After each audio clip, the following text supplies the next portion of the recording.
Hey everybody, and welcome back. This is Heather P, and I am your host for the day. We are talking about time hacks for creatives. So before we get into it, I just want to remind you, if you didn't check out the blog post from last week, The Lie and the One Decision, you can still click the link below. That'll take you to the website and you can check that out. But without further ado, we want to hop right into it. So today we are talking about time hacks for creatives. Now, you already know, if you're an artist, that structure for you just looks a little bit different than for people who are not creative. And that's okay. That's what makes the world go round, right? So let's talk about it. Time hacks for creatives.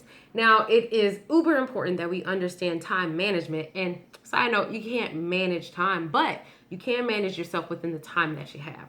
So we want to talk about how you can successfully do that as an artist and still thrive in society. So please keep in mind, this is like number one of a 3 or 4 part series. Haven't decided yet, but we'll get to it. Okay. So without further ado, we are going to talk about 3 time hacks for creatives. So planning hack number 1 for creatives is plan to be inspired.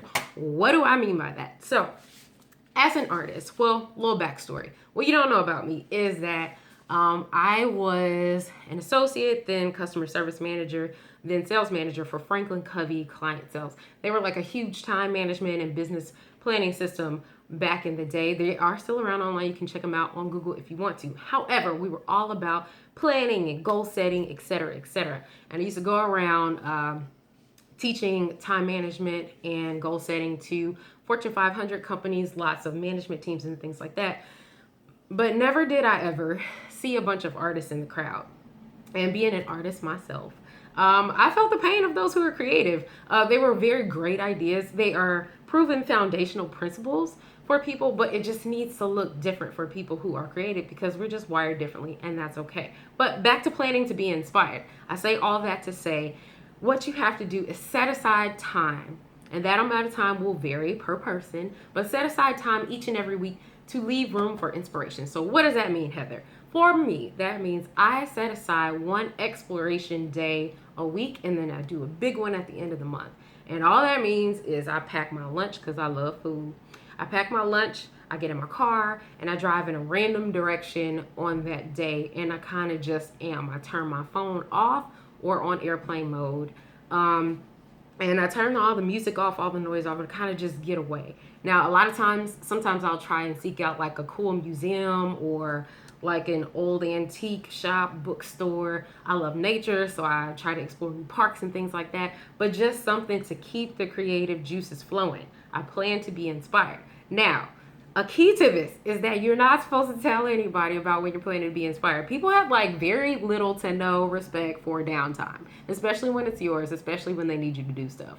Now, we'll talk about it later, but you want to make sure that you're planning for inspiration that is time that is carved and set aside just for you. Okay, so that is time hack number 1. Number 2 is understanding how you're wired.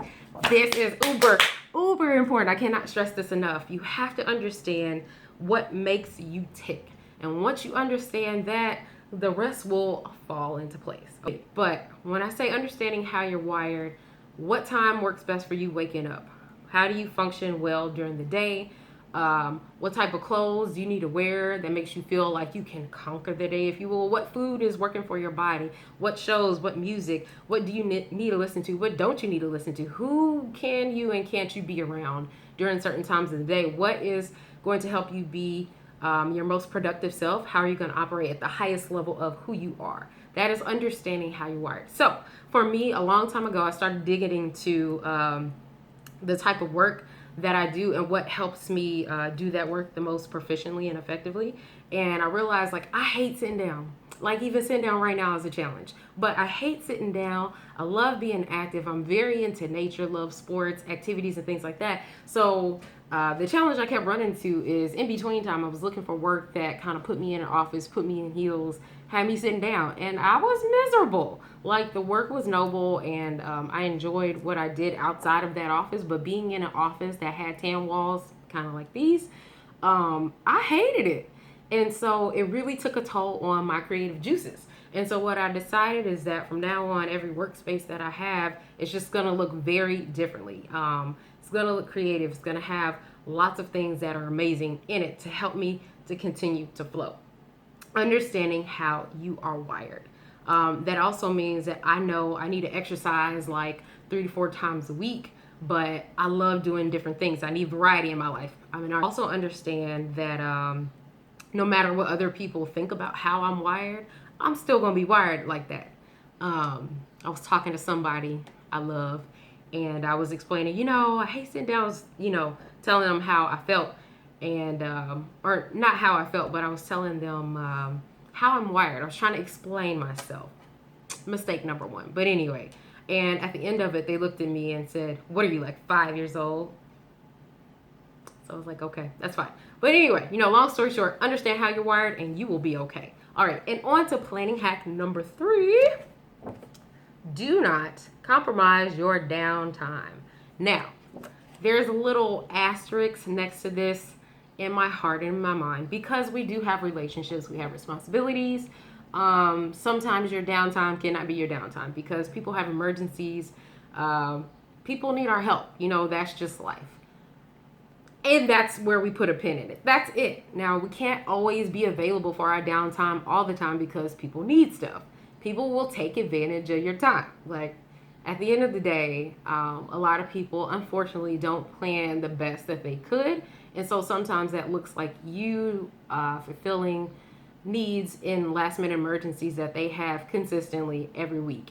Emergencies. This is stuff that could have been planned out the week before or 2 weeks before, and now it's 5 minutes before and they need you again.